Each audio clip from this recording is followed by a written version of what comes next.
ശ്രീപത്മനാഭസ്വാമി ക്ഷേത്രത്തിൽ നിന്ന് സ്വർണം കാണാതായ സംഭവം കവർച്ചാ ശ്രമമെന്ന് സ്ഥിരീകരിച്ച് പോലീസ്. മോഷണ ശ്രമമാണ് നടന്നതെന്ന് എഫ്ഐആർ. കാഡ്മിയം ചേർത്ത സ്വർണ്ണ തകിടാണ് നഷ്ടമായിരുന്നത്.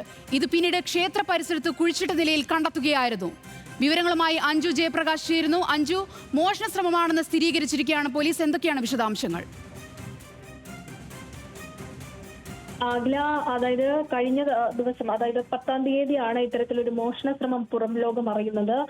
മോഷണത്തിന് പിന്നാലെ പോലീസിന്റെ വിശദീകരണം ഏറെ കുഴക്കിയിട്ടുണ്ടായിരുന്നു. ഇത് കളഞ്ഞുപോയതാണെന്ന തരത്തിലായിരുന്നു DCPയുടെ ഉൾപ്പെടെ വിശദീകരണമായിട്ട് വന്നിട്ടുണ്ടായിരുന്നത്. പിന്നാലെയാണ് ഇപ്പോൾ FIR പുറത്തേക്ക് വരുമ്പോൾ ഇതിൽ മോഷണമാണ് എന്ന് സ്ഥിരീകരിക്കുന്ന തരത്തിലുള്ള കാര്യങ്ങളാണ് വരുന്നത്. അതായത് ഈ നാദസ്വരപുരയിലെ സ്ട്രോങ് റൂമിൽ അവിടെ സൂക്ഷിച്ചിട്ടുണ്ടായിരുന്ന സ്റ്റീൽ ബോക്സിൽ സൂക്ഷിച്ചിട്ടുണ്ടായിരുന്ന 1-ാം നമ്പർ ബോക്സിൽ നിന്ന് അതിലെ തുണിസഞ്ചിയിൽ സൂക്ഷിച്ചിട്ടുണ്ടായിരുന്ന 2 കിലോഗ്രാം സ്വർണം മുതൽ നിന്ന് 107 ഗ്രാം തൂക്കമുള്ള, അതായത് 13.5 പവൻ സ്വർണം, നിലവിൽ 9 ലക്ഷം രൂപ വിലമതിക്കുന്ന സ്വർണം നഷ്ടപ്പെട്ടിട്ടുണ്ട്. അത് നടന്നിരിക്കുന്നത് മോഷണ ശ്രമമാണെന്ന് സ്ഥിരീകരിക്കുന്ന FIR കൂടിയാണ് പുറത്തേക്ക് വരുന്നത്. എന്തായാലും നിലവിൽ ഇപ്പോൾ കഴിഞ്ഞ ദിവസവും ആരെങ്കിലും കസ്റ്റഡിയിൽ ഉണ്ടോ എന്ന ഉൾപ്പെടെയുള്ള കാര്യങ്ങൾ പോലീസിനോട് ചോദിച്ചപ്പോൾ അത്തരത്തിൽ ആരെയുമില്ല. സംശയത്തിന്റെ പേരിൽ ചിലരുടെ മൊഴികൾ രേഖപ്പെടുത്തി പറഞ്ഞേക്കുക മാത്രമാണ് ചെയ്തതെന്നായിരുന്നു പോലീസിന്റെ വിശദീകരണം. ഇനിയിപ്പോൾ FIR ഉൾപ്പെടെ രേഖപ്പെടുത്തിയ സ്ഥിതിക്ക്, ഈ മോഷണമാണെന്ന് FIR രേഖപ്പെടുത്തിയ സ്ഥിതിക്ക്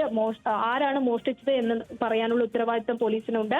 അപ്പോൾ അതുമായി ബന്ധപ്പെട്ടുള്ള അന്വേഷണം ഇപ്പോൾ പുരോഗമിക്കുകയാണെന്നാണ് പോലീസ് പറയുന്നത്. നിലവിൽ മുതൽപ്പടി, അസിസ്റ്റന്റ് മുതൽപ്പടിയുടെ കയ്യിൽ നിന്ന് തുണിസഞ്ചിയിൽ നിന്ന് കൊണ്ടുവരുമ്പോഴായിരുന്നു, തൂക്കി നോക്കുമ്പോഴായിരുന്നു ഇത്തരത്തിൽ 13.5 പവൻ സ്വർണം കാണാനില്ല എന്ന് മനസ്സിലാവുന്നത്. അതിനാൽ തന്നെ അസിസ്റ്റന്റ് മുതൽപ്പടിയെ കഴിഞ്ഞ ദിവസം പോലീസ് ചോദ്യം ചെയ്തിട്ടുണ്ടായിരുന്നു. അദ്ദേഹത്തിന്റെ മൊഴിയിൽ ചില സംശയങ്ങളും ചില വൈരുദ്ധ്യങ്ങളും ഉള്ളതിനാൽ വീണ്ടും വിളിപ്പിക്കുകയും ചോദ്യം ചെയ്യുകയും ചെയ്തിട്ടുണ്ടായിരുന്നു. പക്ഷെ നിലവിൽ ആരും കുറ്റം സമ്മതിക്കുകയോ അത്തരത്തിലുള്ള തെളിവുകൾ പോലീസിന് ലഭിക്കുകയോ ചെയ്തിട്ടില്ല.